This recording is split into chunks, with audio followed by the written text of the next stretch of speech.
Hi, I'd like to take a moment to talk about U.S. British relationships.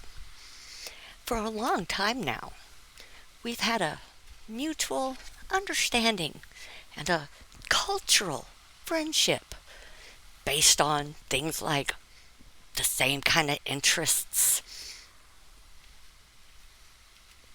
economy, whatever. Anyways, we've always had a great relationship and we've always been so willing to work with one another and extend a friendly hand whenever things happen that, you know, otherwise might be hard to deal with on its own. We've exchanged culture, literature, even if it's controversial. We just kid each other, you know? It's a it's a wonderful relationship because Britain is great at doing stuff. And America, we're good at doing stuff too. Maybe not the same stuff, but we are good at things. And when we do good at our things, we do really good at our things, just like y'all do. The hell is two-storied and red? Who wants to climb stairs on a bus? I don't need that. Oh, hey, mother load. Look at that. We're going to put some sugar in that and serve it with some ice. And that concludes my discussion about U.S. and British relations. If you'll just excuse me, I'm going to run out to my car for a second. I forgot my car clicker.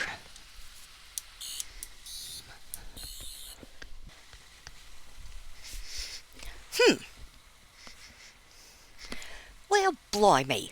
I could have sworn I left a mess of stuff sitting right here. Wonder what happened to it. America? America? Have you seen a pile of British stuff I left lying here? Shucks no. Shucky dang darn. We just now got here. Right. Guess I'll keep looking for it then. Do you need some help looking for it? No. We're good. Hey, welcome back. Guess what? America's been up to stuff again. That's right. Britain left their back door open and we snuck in because we are like the night. We are the shadow and we stole their stuff. And it doesn't say on this one that we messed it up, so apparently we just stole it and brought it home and smeared it with a bunch of creamy patriotism.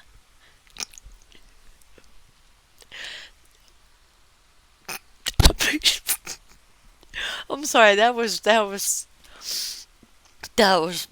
sounded horrible and wrong, and I don't even know what creamy patriotism would be.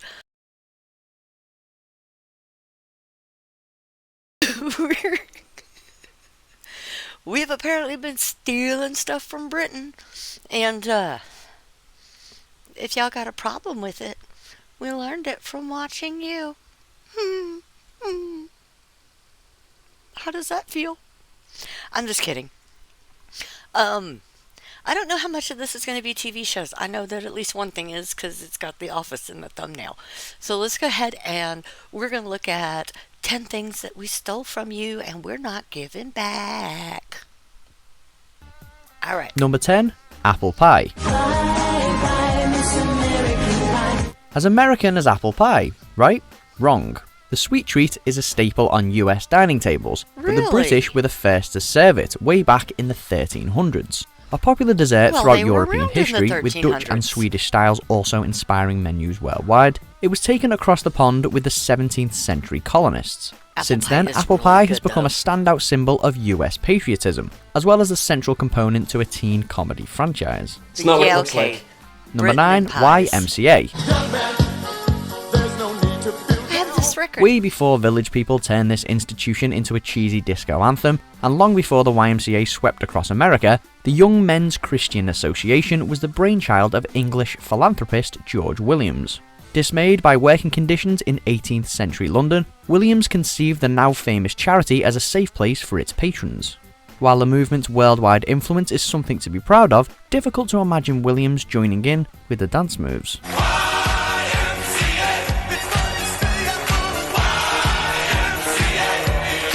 Number 8. Chocolate bars. I think I'll eat it now!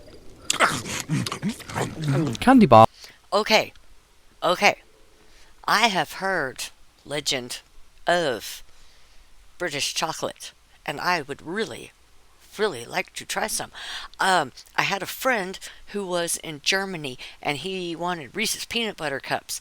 So apparently he couldn't get them there. So I went to Sam's, which is like a Costco or whatever, big warehouse store, bought a big box of Reese's peanut butter cups, but they also had the white chocolate peanut butter cups, so I sent both of those. His wife took the white chocolate, he took the regular chocolate, and she had to explain to him that Reese's peanut butter cups were not a meal, and he needed to pace himself. But they, in return, sent me a bunch of German candy and chocolates and stuff, and oh my God. Y'all's chocolate is... I can't even verbalize the difference between y'all's chocolate and our chocolate. Our chocolate is just sad and depressing now that I've had German chocolate, but I do want British chocolate. I probably just want to wander into a British sweet shop and just spend a week there. So, I mean... Okay. Let me change this volume.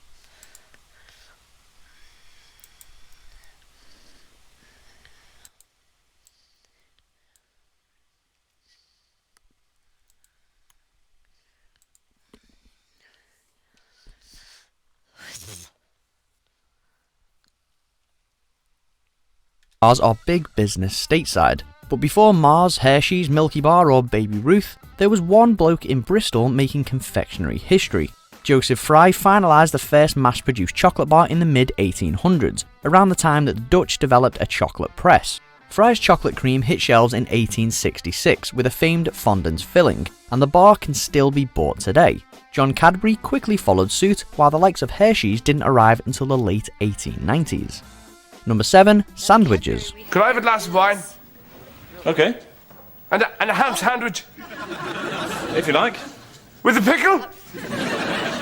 All right. Thanks to world-conquering fast food outlets, Homer Simpson and Joey Tribbiani, you'd be forgiven for thinking that this foodstuff was a US creation. However, the history of the sandwich is long and complicated, and very little of it happened in America. While early versions are recorded across Europe, it's named after the 4th Earl of Sandwich in Kent. The story goes that he was an ardent gambler, and meat between bread was the simplest way of eating without disrupting a game of cards. Sandwich for display purposes only and should not be eaten. Number 6. The Office. That's what she said. And yes, we mean the TV show and not the actual open-plan workplace, which is largely a German invention. Anyway, unlike a lot of American remakes of British TV, The Office US did manage to tap into most of what made its predecessor pair. But after 9 series and a shed load of awards, let's just remember where it all started. Steve Carell's Michael Scott is hilarious in his own right, but for fans of the British original, he'll always be David Brent in disguise.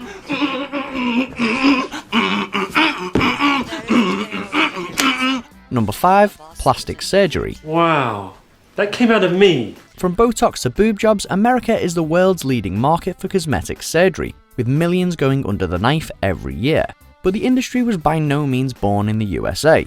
Sir Harold Gillies is often credited as the father of plastic surgery, a New Zealand-born, London-based surgeon who gathered leading physicians to treat thousands of soldiers who had been injured or disfigured in World War I.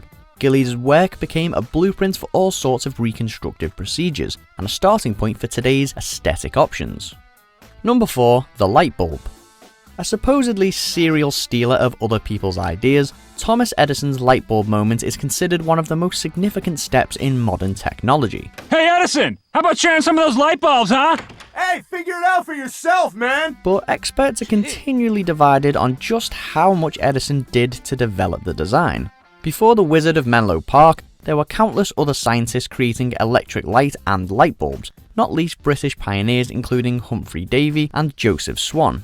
The anti-Edison camp claims that the inventor's only skill was knowing when to patent. One thing Edison did invent, for 100% genuine Edison invention, that we use every day, probably, most of us. Is it nasal hair clippers? Number 3. Donuts. One little bite won't hurt you. Now, the origins of the donut are a sticky affair, with claims and counterclaims sending historians round and round in circles. However, while a stronger suggestion remains that the Dutch took the treats to America in the mid-19th century, a 2013 discovery seemingly proves that the Brits were baking them at least 50 years before. Baroness Elizabeth Dimsdale's cookbook dates to 1800 and includes a strikingly similar recipe. A deep-fried concoction of sugar, eggs, butter and yeast, add some icing, and it's the real deal. Number 2. Baseball. A national sport and obsession in the US, baseball was born in the UK. There are countless records of bat and ball games being played in Blighty, starting with stool ball in the 1300s. Sure, the rules have changed and refined over the years, but the basic premise is usually the same. Someone pitches, someone swings, others try to catch. In fact, some researchers argue that baseball is an offshoot of cricket, an English obsession which didn't catch on across the Atlantic. At all. Number 1. The Star-Spangled Banner.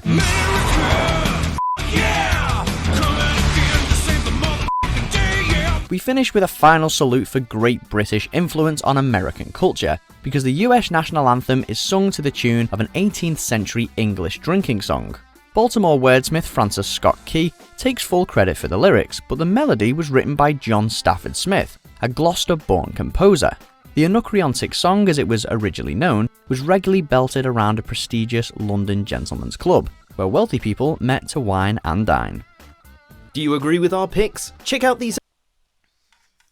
Well, it wasn't the action-packed thrill ride that I had hoped for with suspense and intrigue, but there we have it. We stole your stuff. I mean, we're going to keep it. You're not getting sandwiches back. There's no way. There's just no way. There's no way. There's just no way. We put ranch on everything, so you don't want them back. They're ours. You can have the plastic surgery back. I think we got a little out of hand with that one. Y'all can have that one back. Please. Have y'all noticed how terrifying people look now? And it's wrong. I mean, Lord, I'd rather have this than the noses that I see on everybody. It's like they all picked the same one out of a catalog, which I'm guessing is what they did. So, feel free to take that one back. But I'm keeping the sandwiches. Mostly because our bread counts as cake. So, you know, we have our cake and then we can put lovely meats and stuff in it. And we'll put vegetables in it so it's healthy. So, yay. And failing that, they make, light ranch. But, just so you know, Britain, we be stealing your stuff. That's how we roll. And we're going to keep doing it. First time in my life, I feel like I've stolen enough. Bender, snap out of it. Sorry, I don't know what came over me. Let's go. I love stealing. I love taking things.